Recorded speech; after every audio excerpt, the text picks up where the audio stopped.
Good morning, everyone, or good afternoon, wherever you are. Welcome into the Global Intelligence Update. This week, we've got a great guest with us.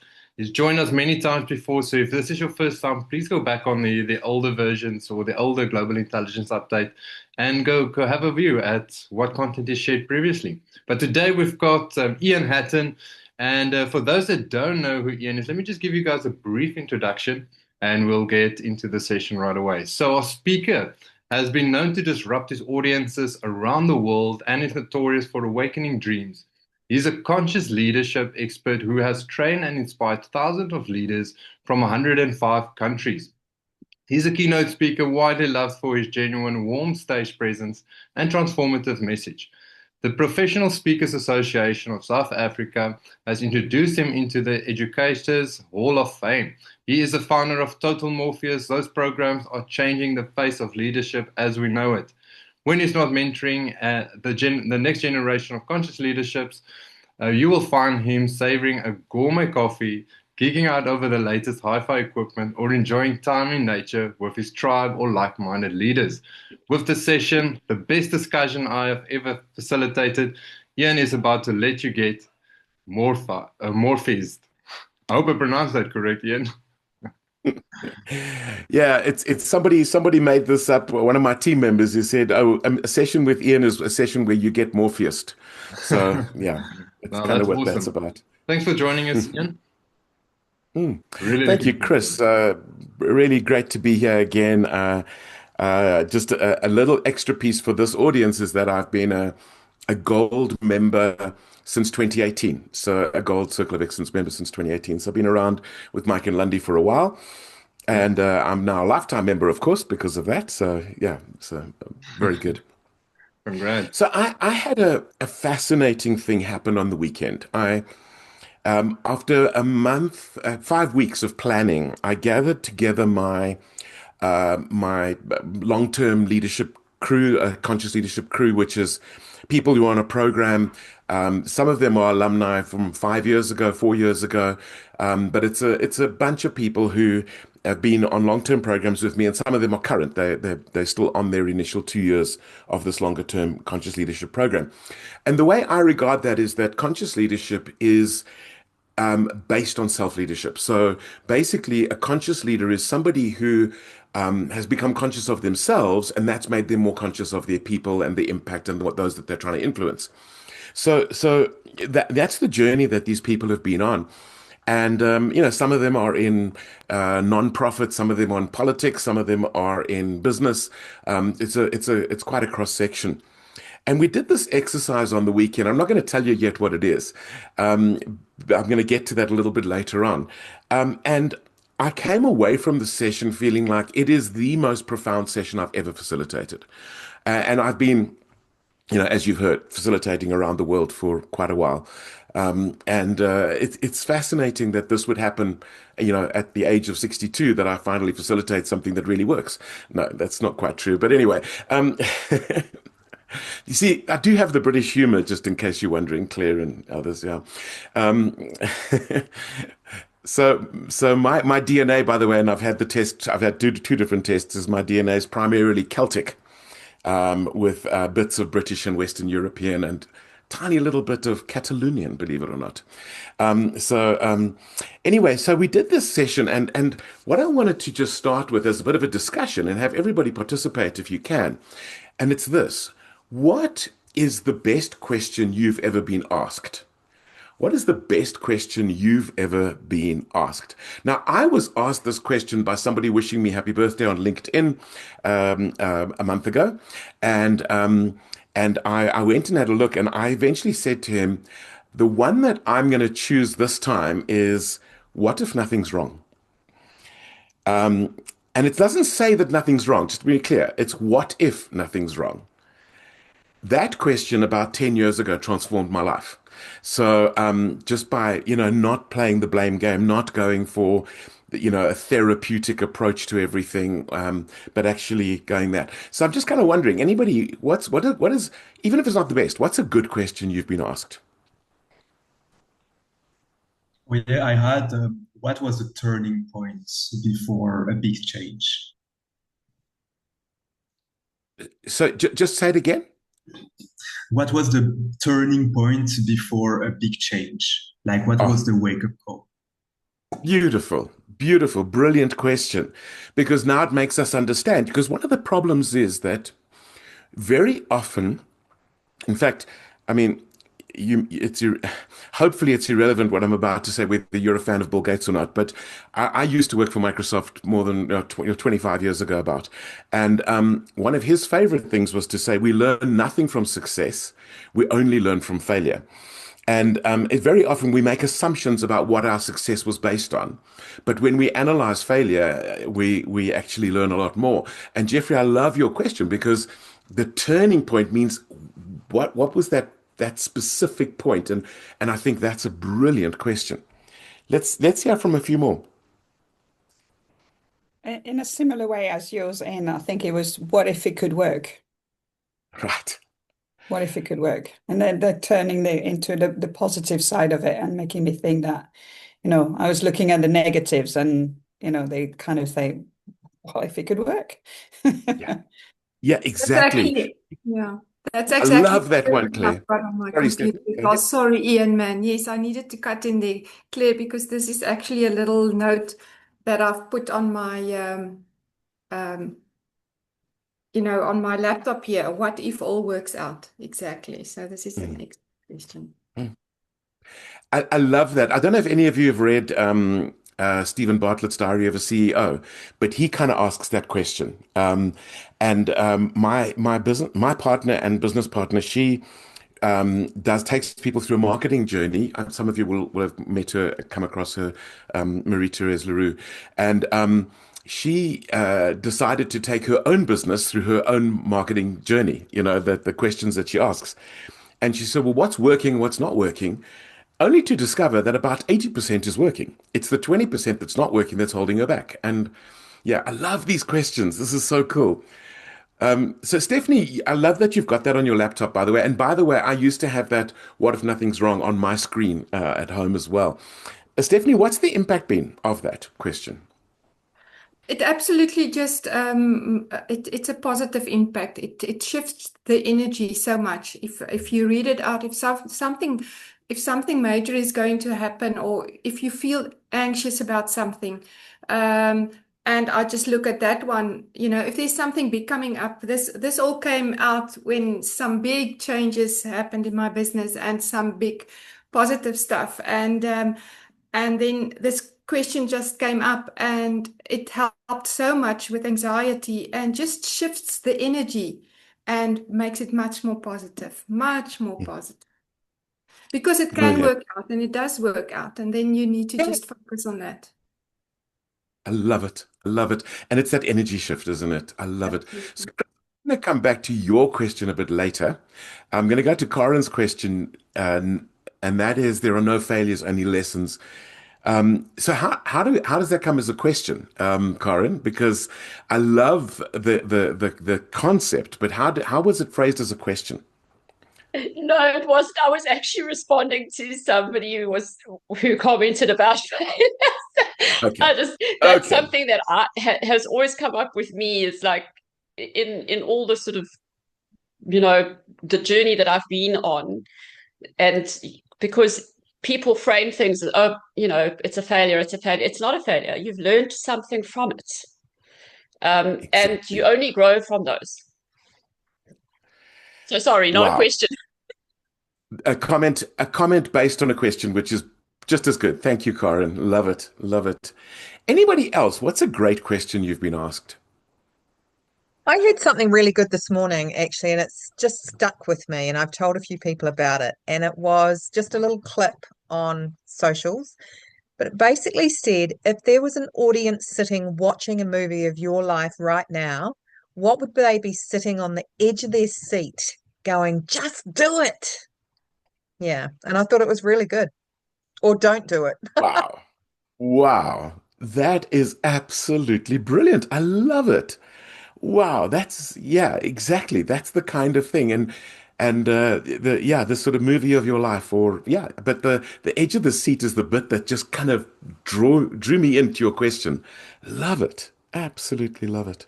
So the question Anybody that I else got, been asked a good question? Sorry, go ahead, yeah, Stephanie. yeah, man. The thing, the first question that actually came into my mind when you asked this, it's not a deep philosophical or deep conscious question, but the best question that I ever had, I think, was actually about 10 years ago when I got the opportunity to start this business. So the question was, would you be interested to become the distributor in South Africa? And this was a big question and something not at all in my field and nothing that I actually thought of or something. It's just came up and that made the change. So that question, just the opportunity of that question and to answer that question, because I had to go back and think about it or pray about it, and then the answer that I got was, if you don't do it, somebody else will.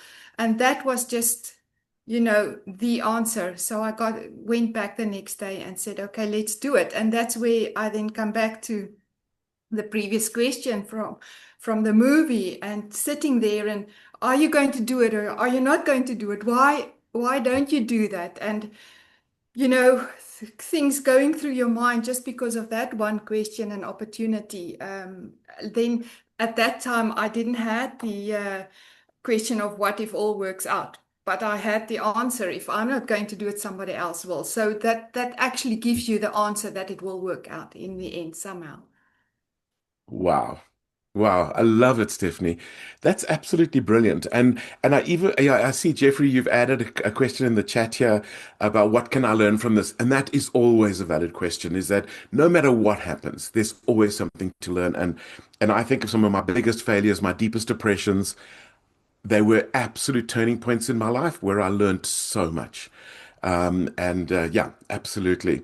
So Karen has added over here now. Uh, why aren't you why aren't you one? Okay, still in the clothing industry, always wanted to be a lawyer. Oh, why aren't you a lawyer? Why aren't you one? Well, tell us more about that question and what the impact was, Corinne.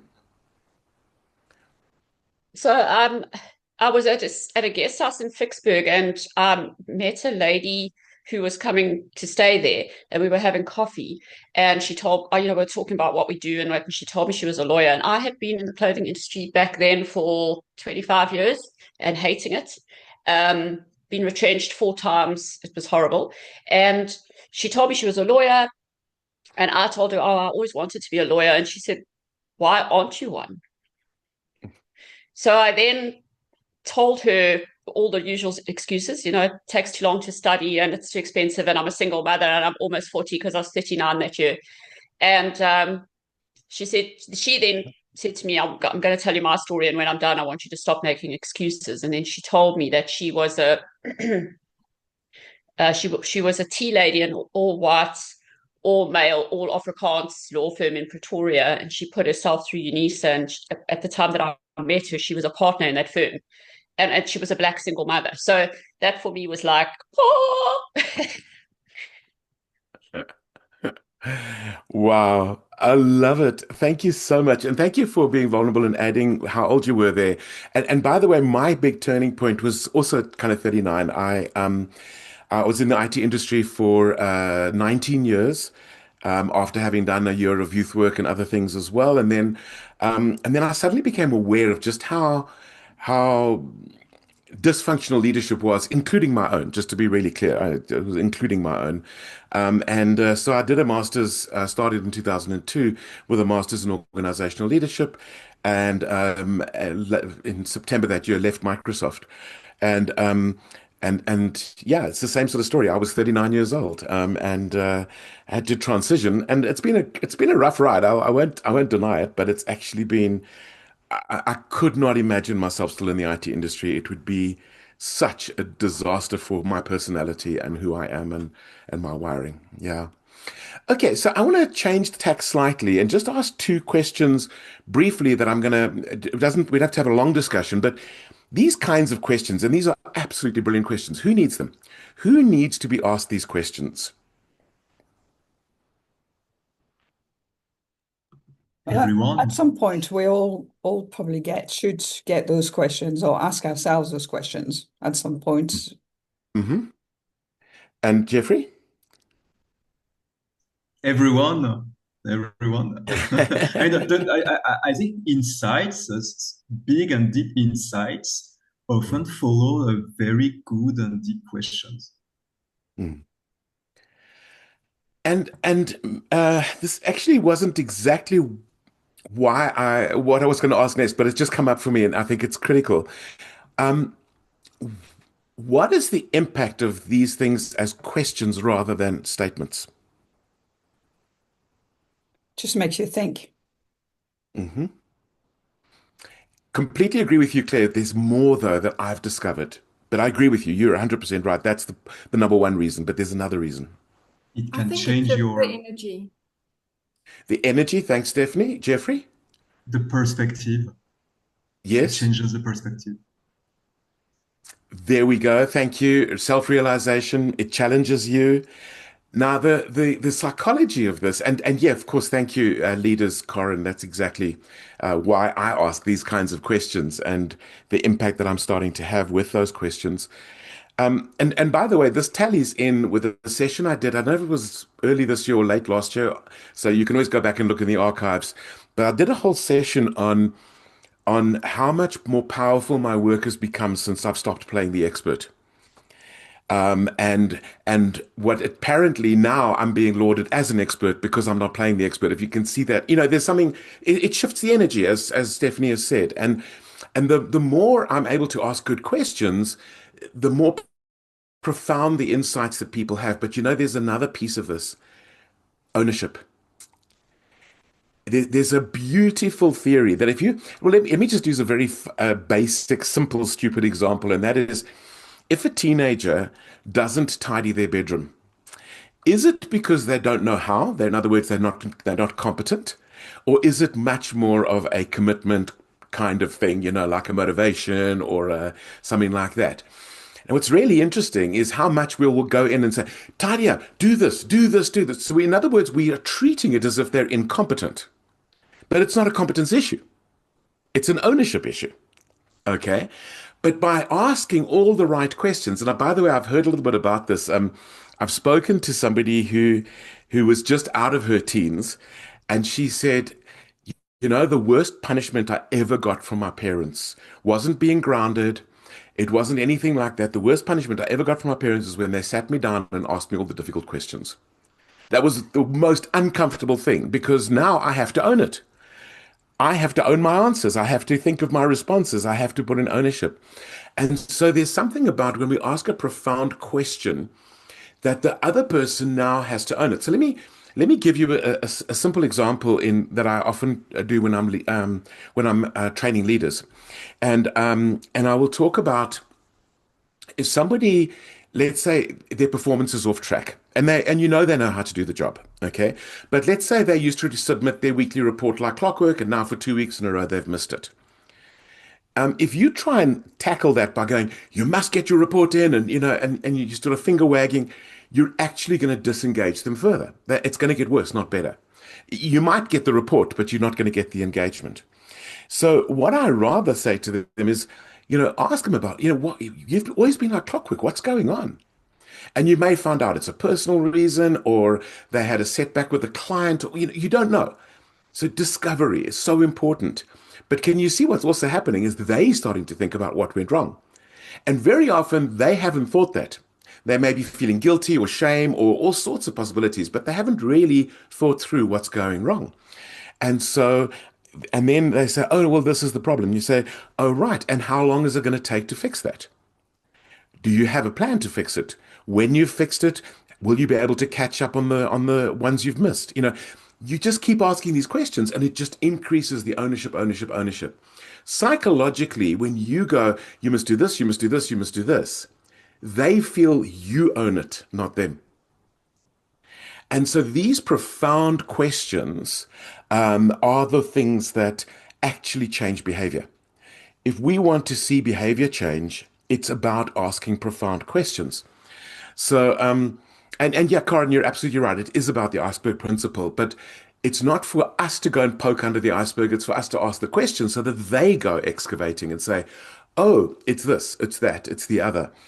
And by the way, this might sound a little bit weird, but if you are in that situation where it is a sensitive topic, don't ask a why question. As in, why didn't you do this? Why are you behind? Because that feels accusatory. And you go, what got in the way? Now they've got to go and analyze what got in the way. They don't feel as threatened. So I try to, when it's a sensitive topic, I always try to not ask why. I try to translate all my why questions into what or how or when questions. They have a much more profound impact. Now, just to be really clear on this, purpose is about answering your why. So I'm not anti-why. Okay. I'm saying in a coaching kind of environment, a why can feel like an accusation. And so we don't want to ask it that way, especially when it's a why that looks backwards. And we want to move people forwards. So, that's quite a critical thing. So let me tell you about the session that I did on the weekend. And then maybe we can, in a little while, you can ask me questions, and also we can come to some kind of conclusions about how this impacts the work you do. And I think that might be quite interesting. And I'm not saying I've got all the answers, by the way. I'm hoping that I've got the questions today more than the answers. So I think that might be useful. So the session that we did on the weekend comes back to the question that Chris asked right at the top of the when I said, "What's the best question you've ever been asked?" And it's, who are you really? And the way we did it is, by the way, and let me just give a bit of context. I watched a video which was a conversation on a stage. And by the way, if you're interested, I'll pop it into the chat, or I'll send it to Chris and he can pop it into the post. It was an on-stage chat, sort of very unprepared, between Trevor Noah and Simon Sinek, and they talked a lot about friendship, which was really profound. But Trevor told a story of how he took a friend of his as his plus one to a big event. I don't know if it was like the Oscars or the Grammys or something like that. And everybody wanted to know what his friend did. And he said, no, it's his friend. So, but what does he do? No, he's my friend. You know, and we came up with this idea, which I'm sure many of you have heard before, is how would you introduce yourself if you cannot describe your job or your role or your qualifications? How would you introduce yourself if you cannot describe your job or your role or your qualifications? And I did, admittedly, I gave them about a month's warning. I then gave them some ideas to think about. And then I gave them finally, the day before, just a little reminder. So some of them took this quite seriously and did quite a lot of work. And what I thought I would do is share with you my answers to these questions. And by the way, I don't even believe mine is vaguely complete. I just want to be really clear about this. But I just want to show you this kind of thing that can be stimulated. And what I did is, I said, well, these are the areas I would like to cover. What am I? Who am I? Why am I? And how am I? So, and then when and where am I? I added that one quite late. So, these are, you might find some of these are very Lundy questions or Mike questions, but let me just take you through this. So, the what am I might sound like a really weird question. I mean, you're a human being, Ian. I mean, what else could you be, But this is what I answered. I said, I'm human and imperfect. I am a mind, a heart, a spirit, and a body. And then I said, to be clear, not a mind and a heart and a spirit in a body. I am a body. And the reason this distinction was so critical for me is that we often think of our bodies as transport systems for our minds and our hearts. And I'll give some thanks to Sir Ken Robinson for that quote. But there's something incredible about realizing that the body is part of who I am, and it's where my emotions are stored, and it's where when I listen to my body, I pick up a lot about what else is going on. So I am a body. I'm not just in a body. And then I say I'm logical, emotional, intuitive, and physical. And then I added this. I primarily experience my world through intuition. Intuition is the way I experience my world. And my best friend, by the way, says, and he's incredibly logical, he's an academic, and he says he primarily experiences his world through his emotions. And it's really fascinating to just be aware of this. This is who am I really? And it's an awareness, but it comes through asking these questions. So the second question I wrote is this, and this one I literally had people in tears. I don't expect it from you because you don't know me as well, but I literally had people in tears, and I specifically said, who am I discovering I am in 2025? And I said, I am in faith authoritative beyond understanding, which empowers me to be powerful beyond measure, which frees me to be liberated beyond words. And again, I don't know that I would have ever written this down if I hadn't been asked the question, you know?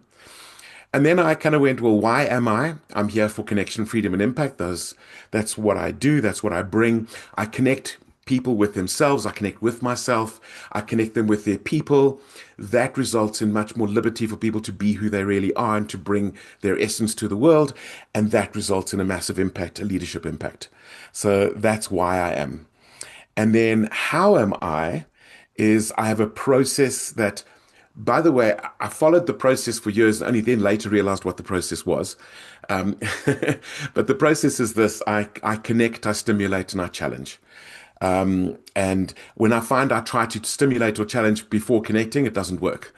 If I try and challenge before stimulating, it doesn't work. So what does that mean? I connect, real connection with people, stimulate. What another way of looking at the world? Probably through asking questions, by the way. And then challenge is, what are you going to do with that? So that's kind of that. And then the when and where am I is I'm a baby boomer come Gen Xer, right on the cusp, but I really believe I'm meant for Gen Y, Gen Z, and millennials. My biggest impact is by far those audiences. So that's the when. And the where is I'm global. I'm currently based in Pretoria, but I'm meant for the world. So that was my answer to that. And it had a profound impact on me. But I want to tell you, it paled compared to what my people answered. Their answers were so much even better and deeper than this. So I'm going to, because you're not going to know who they are, I'm going to read one or two of those. But before we do that, what are some of the thoughts of this idea of doing an exercise of how would you introduce yourself without talking qualifications, job, or even family roles?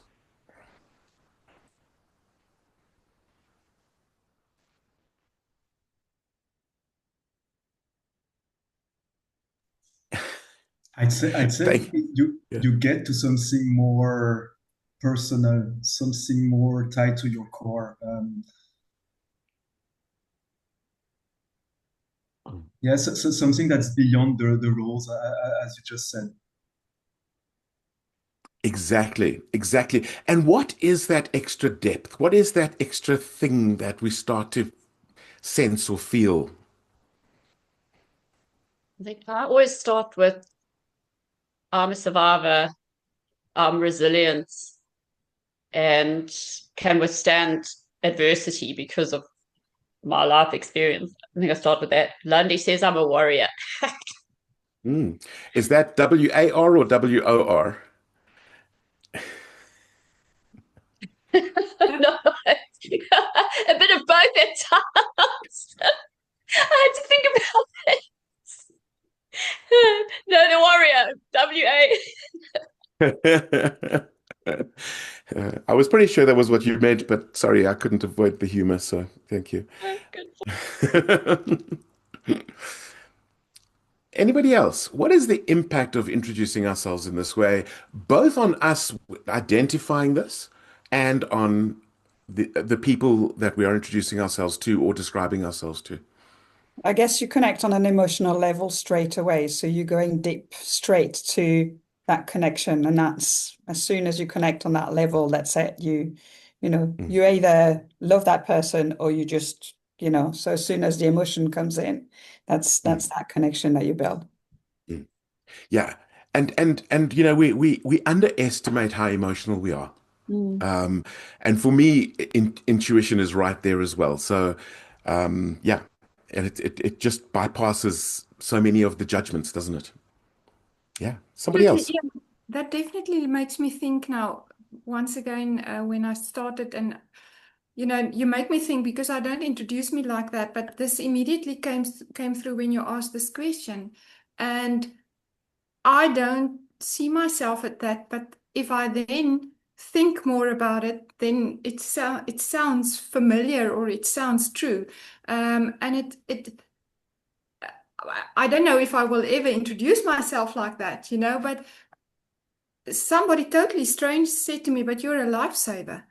And that actually happened on the first mastermind that I attended with Mike and Landy, and how I got introduced. But it was somebody sitting next to me, and the question was asking, who are you, what you do? And I told them, and she said, oh my God, but you're a lifesaver. And when you now ask this question, because I never thought about that title or something like that, so you made me think, but it immediately came out. And now I understand that I don't know if I will ever introduce myself like that, because I feel it's huge. But if I look back at my life, and if I look at what I actually do, I can totally just agree that I'm saving lives. Yeah, that's the connection. That's the core of Mhm. who I I think am, sometimes it's actually. having that reflection mirror from other people as well, which, Yeah.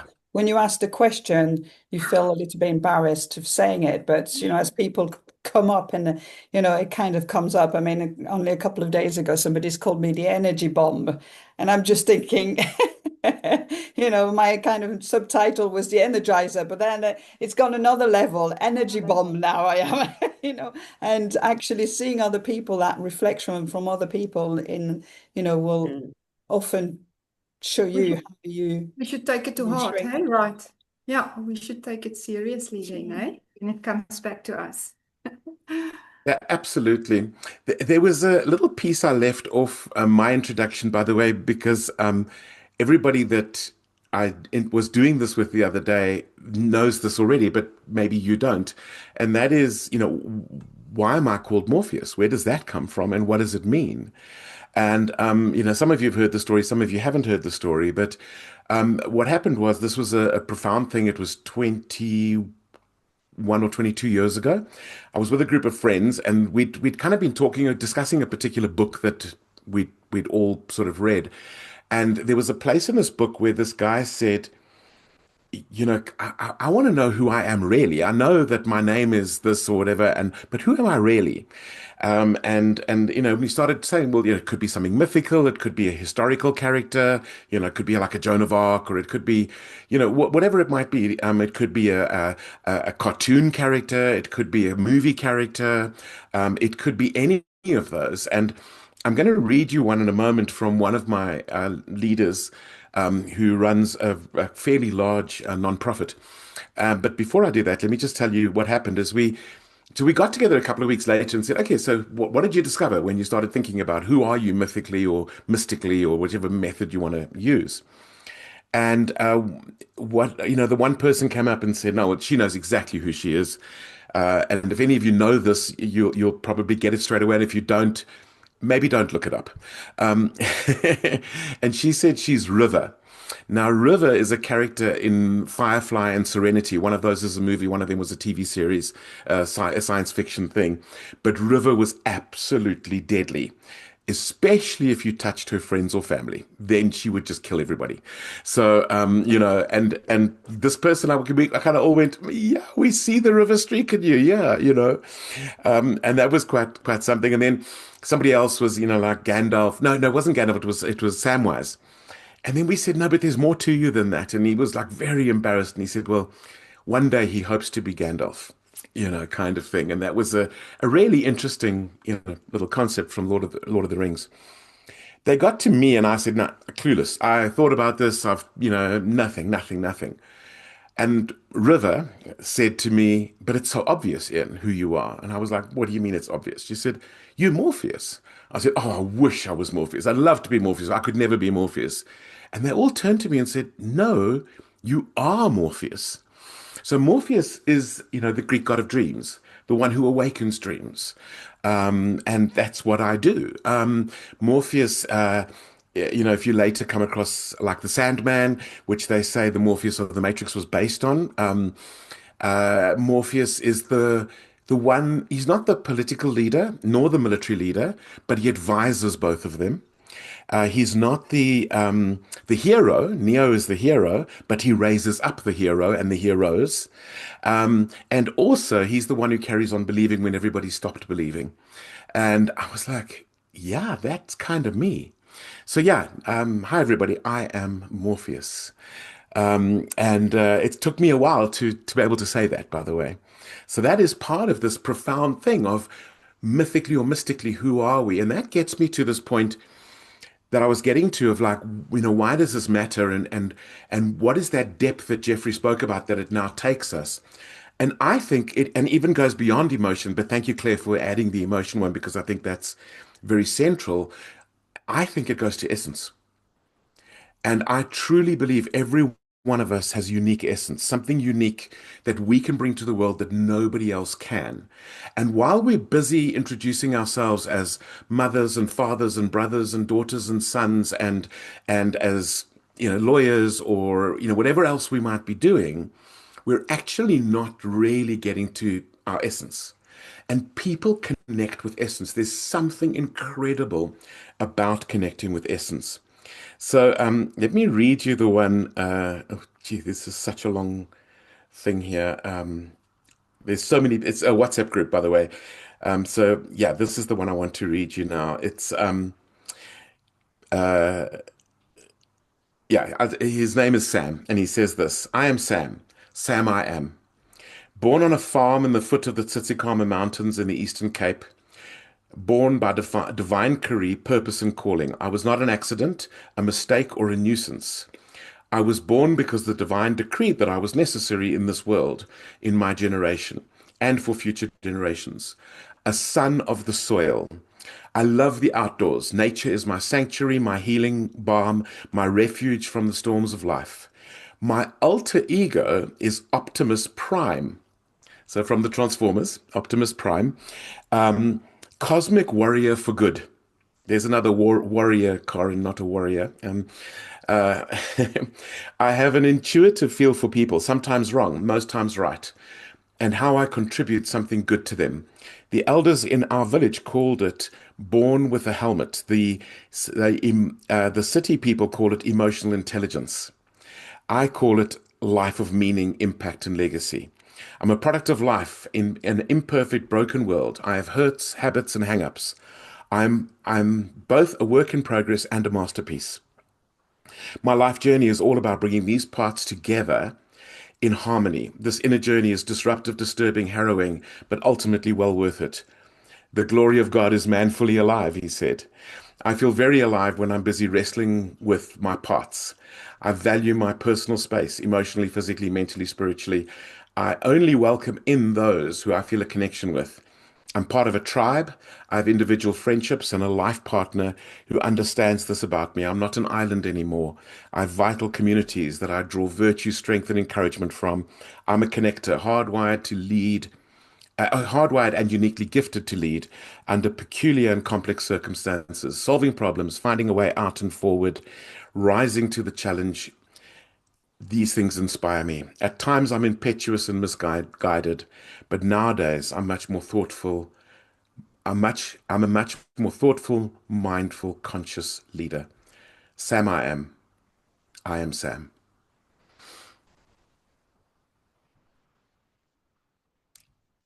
Any thoughts? Absolutely beautiful. I know, Sam. And it's exactly.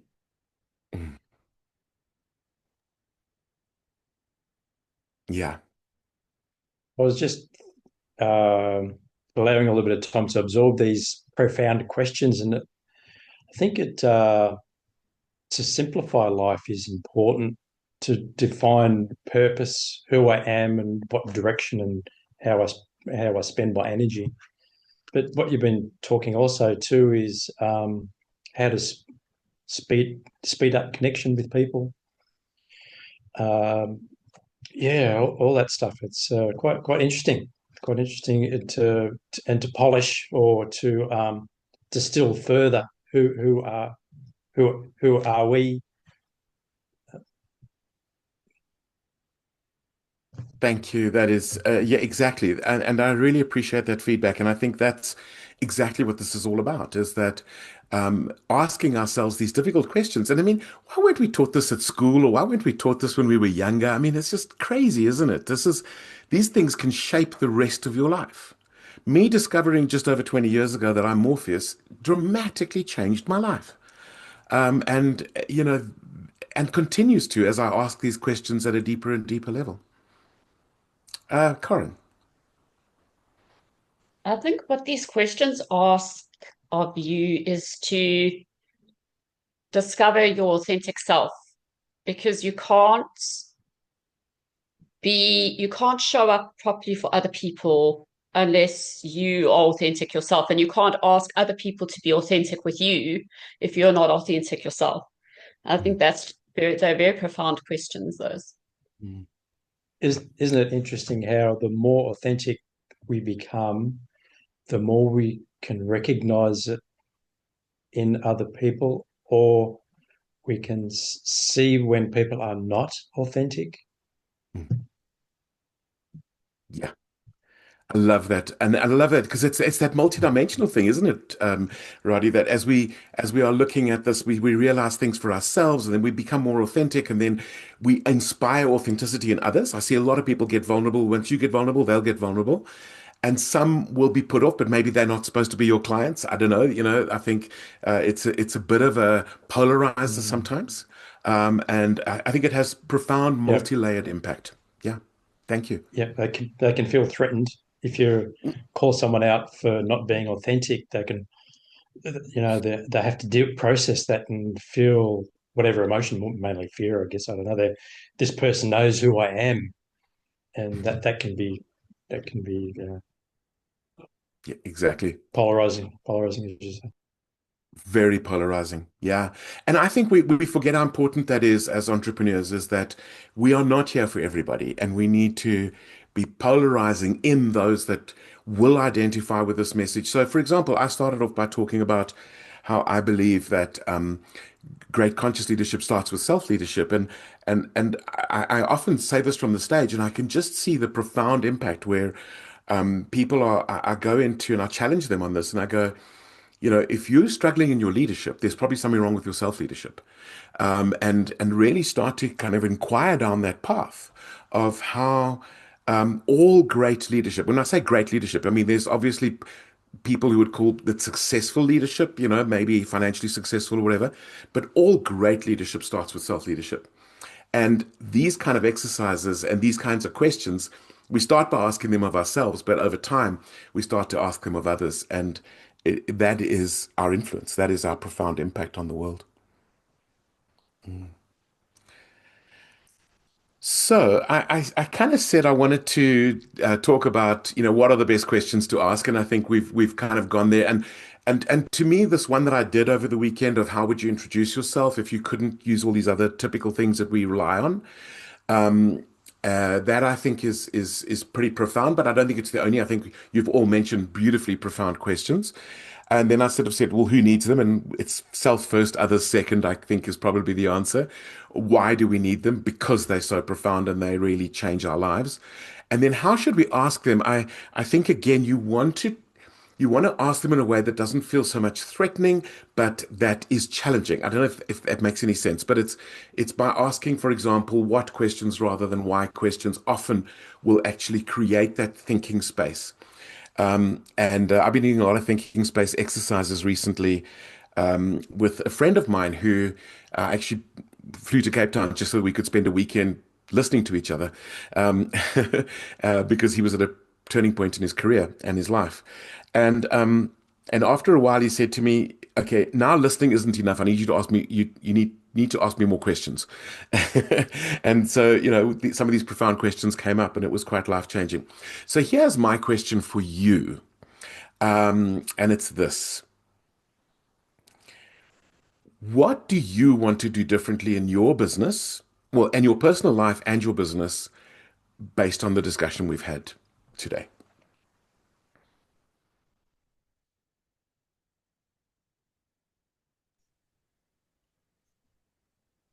Answer the questions.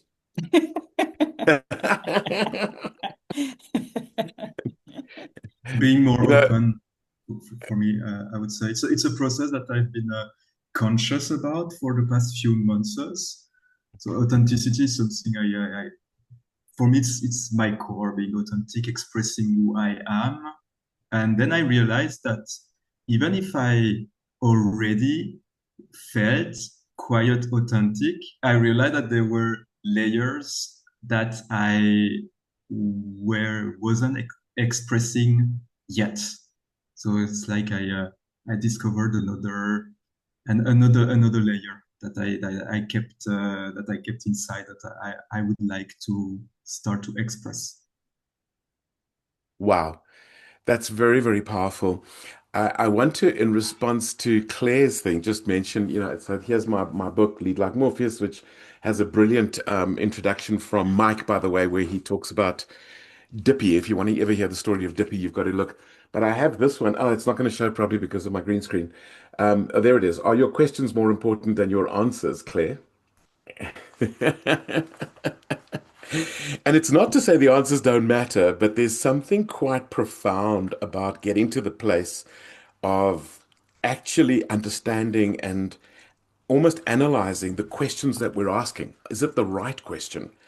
So I mentioned my best friend Jan, who is a university lecturer, and he said the following. He says the following. He says, 90% of what goes wrong in IT is the techie not asking the right question. And he said, when people come up with solutions, he says the first thing he ever asks is, what problem are you solving? And 9 times out of 10, they can't even tell him. They've got a solution, but they actually can't tell him what the problem is. And so also in my book, I have a quote here, it's again, not going to show very well, but I'll read it to you. This is from Jiddu Krishnamurti, and Jiddu said this: "To ask the right question is far more important than to receive the answer. The solution of a problem lies in understanding the problem." And that doesn't mean we shouldn't have answers. And Claire, thank you for that. We do need answers, but sometimes we're asking the wrong questions, and I think that has had a profound impact on me. Oh, Karen, we're all onions. Yes, peel back the layers, peel back the layers. Anybody else? What do you want to do with what we've discussed today? Can I ask maybe, or just get confirmation or not? But now, since we just asked that question of who are you or what do you do, and that life-saving aspect came up, so maybe I should add that to have a little bit more of an emotional connection with my clients or potential clients. I am doing some webinars or being a speaker at some scientific webinars, and they were asking to do a bio, and that's not something that I would put in my bio. And I asked AI to do a bio for me because I'm not very good at that. And it was a good bio, but I don't. Being a South African, I'm Dutch, and ja, Jeffrey, ich kann Deutsch sprechen auch. Ja, und ich war in Holland auch. So I did my study in the Netherlands as well. So I've got the more European character, like being more bold and don't take so much personal. But I understand that the South African culture takes something very personally, very easy. And so I didn't want to be too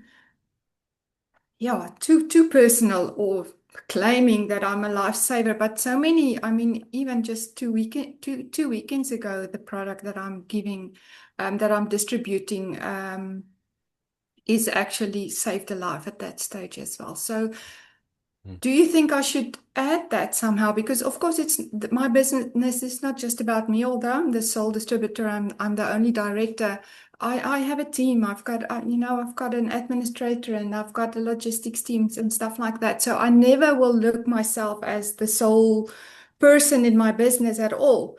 And I wouldn't be able to do this without them. But would you think that I should somehow work this in? Ian.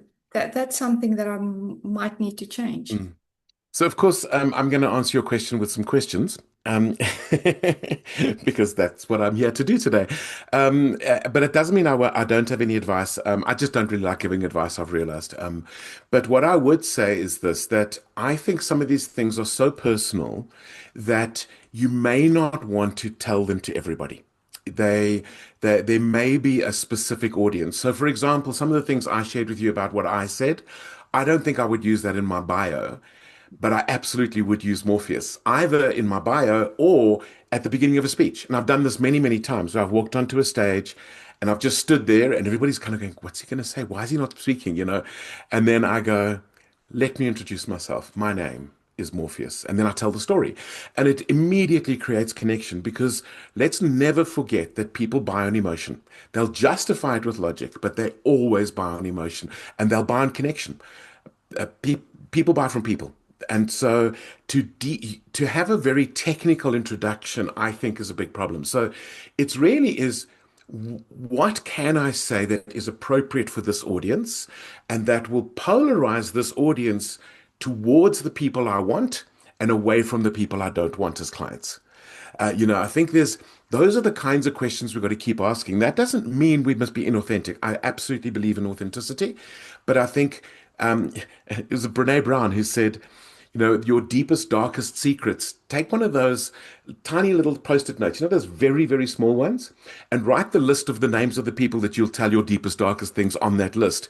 And even then, you might not tell all of them everything. You might tell, this one, this piece, and that one, that piece. So we don't want to just go public with everything.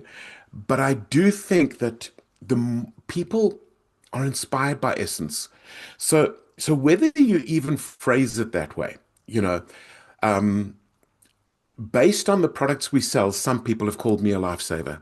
I don't know. You need to figure this out.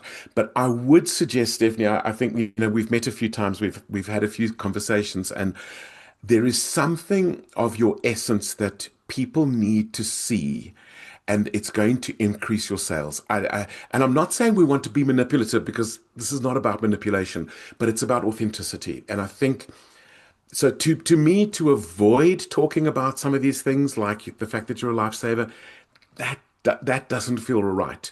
But where and how you use it, and it's the how maybe that's the real issue here, not whether you do it or not. Exactly. No, thank you for that. And I realize that the more you talk about it, that it does make sense to, that's how I will use it. And I mean, the product speaks for itself, and it also already claims saving lives. So that's all good. It all just fits into this picture. Thank you for that. Excellent, excellent. So thank you, everybody. I know we're kind of pretty much out of time, Chris. I'm very aware of that.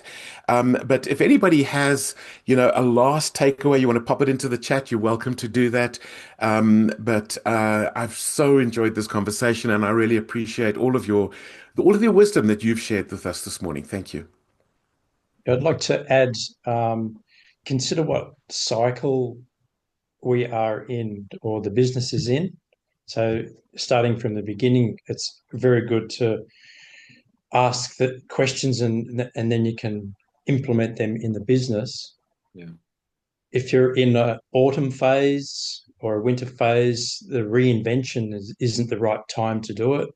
So I guess, they'd be what season is the business in, or what cycle, and ask relevant questions in that category.